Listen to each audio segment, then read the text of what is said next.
Hello everyone, here I am again. आज मैं चर्चा करूंगी गणेश जी के ऊपर, और गणेश जी के ऊपर चर्चा करते समय 6 पॉइंट्स के ऊपर बात करूंगी। पहला पॉइंट तो ये है कि गणेश जी और लक्ष्मी जी के वो सम्मिलित मंत्र जिनसे लक्ष्मी जी की स्थिरता बढ़ती है और आपके घर में समृद्धि आती है। दूसरा ये कि गणेश जी की पूजा हमेशा लक्ष्मी जी की पूजा के पहले क्यों की जाती है और इन दोनों के बीच क्या रिश्ता है, क्या कहलाता है ये रिश्ता। तीसरा पॉइंट ये रहेगा कि अगर कोई जातक कोई इंसान अपनी लाइफ में मुकदमेबाजी को फेस कर रहा है, वाद विवाद या किसी व्यक्ति से बहुत डरा हुआ है, तो उसको कौन से मंत्रों का गणेश जी के जाप करना चाहिए जिससे कि वो इन सभी बाधाओं से छुटकारा पा सके। फोर्थ पॉइंट होगा कि गणेश जी और हनुमान जी के बीच में क्या कॉमन है चोला चढ़ाए जाने के अलावा।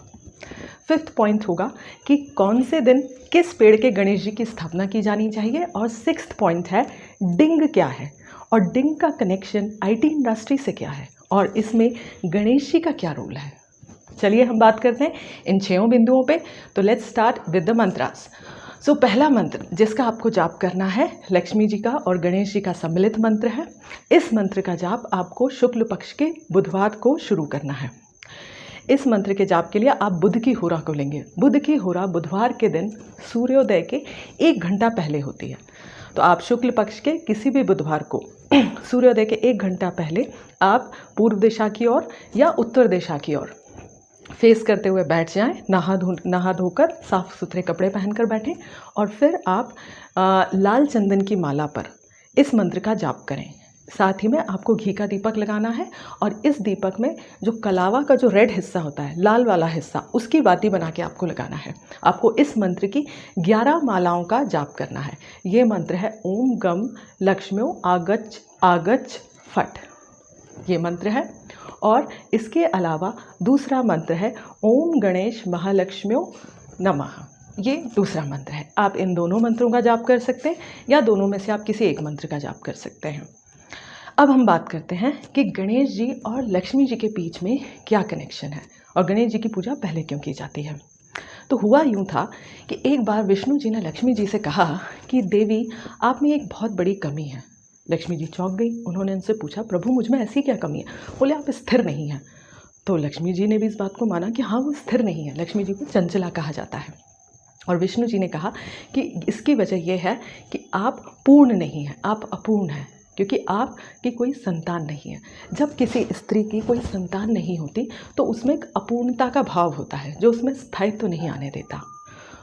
लक्ष्मी जी ने जब ये सुना तो उन्होंने भी इस बात को माना कि विष्णु जी सही कह रहे हैं और उन्हें इससे दुख भी हुआ। अब वो दुख बांटने के लिए अपनी सखी पार्वती जी के पास गई। पार्वती जी के 2 पुत्र हैं, कार्तिकेय और गणेश जी। पार्वती जी ने भी उनकी बात सुनी। पार्वती जी को भी अपनी सखी के लिए बड़ा दुख हुआ और पार्वती जी उन्हें अपने छोटे पुत्र गणेश जी को गोद देने के लिए तैयार हो गई और लक्ष्मी जी ने गणेश जी को गोद ले लिया।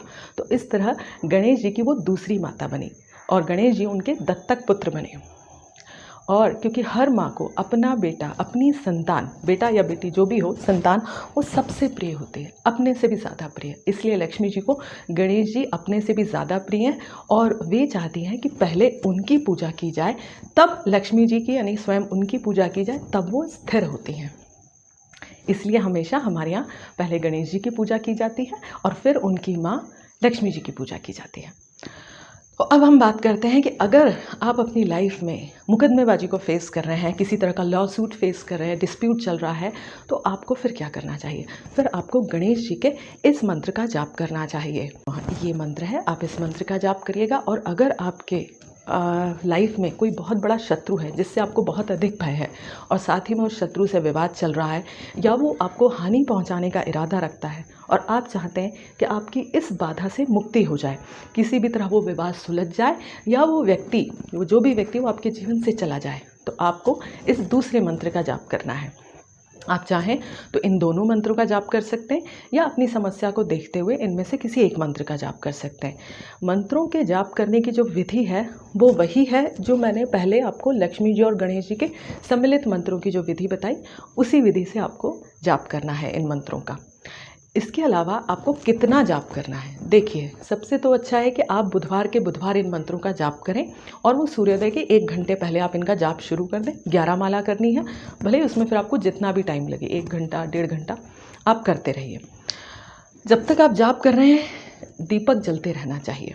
और अगर आपकी बाधा बहुत बड़ी है, आपका जो शत्रु है वो बहुत ही शक्तिशाली है, या जो आप मुकदमे फेस कर रहे हैं, लाइफ में डिस्प्यूट्स फेस कर रहे हैं, वो बहुत ही ज़्यादा कॉम्प्लिकेटेड है, तो फिर आप शुक्ल पक्ष के बुधवार से शुरू करके इसको डेली कर सकते हैं।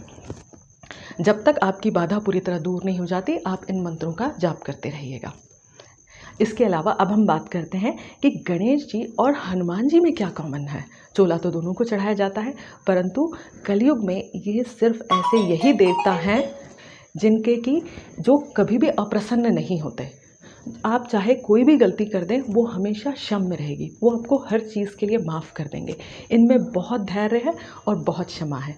इसीलिए आप बिना किसी चिंता के, चिंता मुक्त होकर हनुमान जी और गणेश जी की पूजा कर सकते हैं। अगर कोई भूल चूक भी हुई तो आपको इसका कोई पाप नहीं लगेगा, और न ही गणेश जी न ही हनुमान जी आपसे कभी कुपित होंगे। अब अगर आप अपने बिजनेस में प्रॉस्पेरिटी चाहते हैं तो उसके लिए आपको एक उपाय करना चाहिए। आप क्या करिए, रवि पुष्य या गुरु पुष्य। रवि पुष्य का मतलब होता है जिस दिन रविवार हो और उस दिन पुष्य नक्षत्र हो, या फिर गुरुवार थर्सडे हो और पुष्य नक्षत्र हो, उसे गुरु पुष्य कहते हैं। तो रवि पुष्य या गुरु पुष्य को अगर ये शुक्ल पक्ष का हो तो बहुत अच्छा है। रवि पुष्य और गुरु पुष्य को आपको जो सफ़ेद आंकड़े का पेड़ होता है, जिसको अकौवा भी कहा जाता है लोकल लैंग्वेज में, और संस्कृत में उसे अर्क कहा जाता है, इसके सफ़ेद फूल आते हैं और ये बहुत कॉमन पेड़ है, जंगली टाइप का है, बहुत आसानी से लग जाता है, परंतु ये बहुत पवित्र पेड़ होता है। और इस पेड़ की जड़ के गणेश जी बनाए जाते हैं और वो सभी विघ्नों और बाधाओं को दूर करते हैं।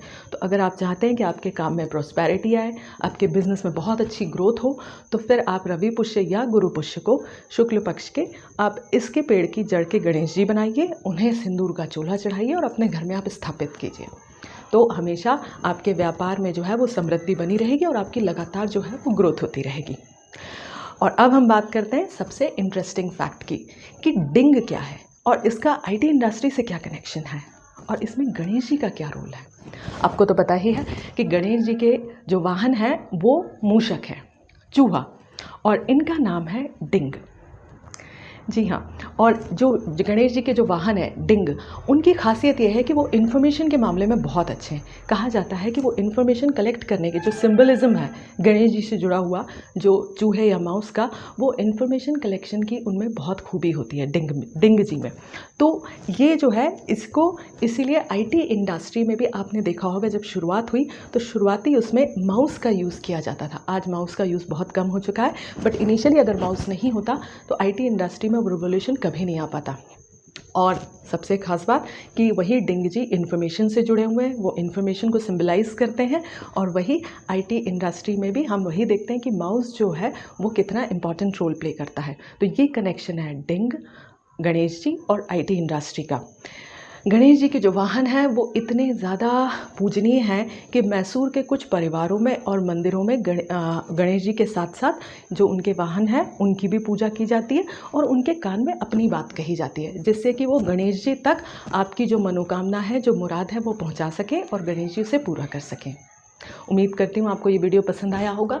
अगर आपको पसंद आया तो इसे प्लीज़ लाइक और शेयर कीजिएगा और मेरे चैनल को सब्सक्राइब करिएगा। I'll be coming back to you again with more interesting facts. Thank you. Namaskar.